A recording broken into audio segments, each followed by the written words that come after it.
തൃശൂരിൽ സാഹിത്യ അക്കാദമിയുടെ സാർവദേശീയ സാഹിത്യോത്സവം 6ാം ദിവസത്തിലേക്ക് കടന്നു.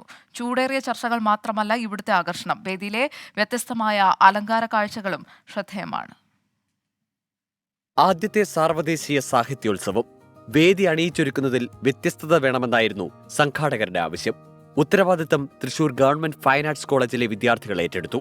പുത്തനാശയം. സാഹിത്യ അക്കാദമിയിലെ കരിയിലകൾ അടിച്ചുകൂട്ടി വിദ്യാർത്ഥികൾ സമ്മാനിച്ചത് ആരെയും അമ്പരപ്പിക്കുന്ന സൃഷ്ടികൾ.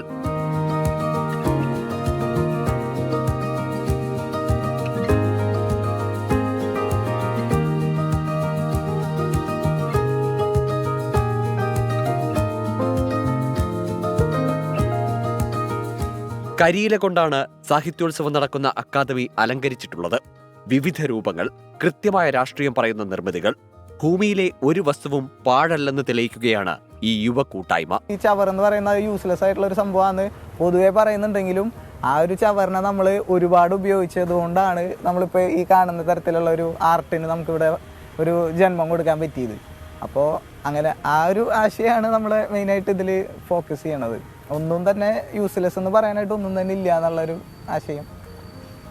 കരിയില കൊണ്ട് തീർത്ത സൃഷ്ടിക്ക് മുന്നിൽ സെൽഫി എടുത്തും ഫോട്ടോ എടുത്തുമെല്ലാം ആഘോഷമാക്കിയാണ് സാഹിത്യോത്സവത്തിനെത്തുന്നവർ മടങ്ങുന്നത്. ക്യാമറമാൻ ബിനീഷ് ബാബുരാജിനൊപ്പം സൂരജ് സജി, 24 തൃശൂർ.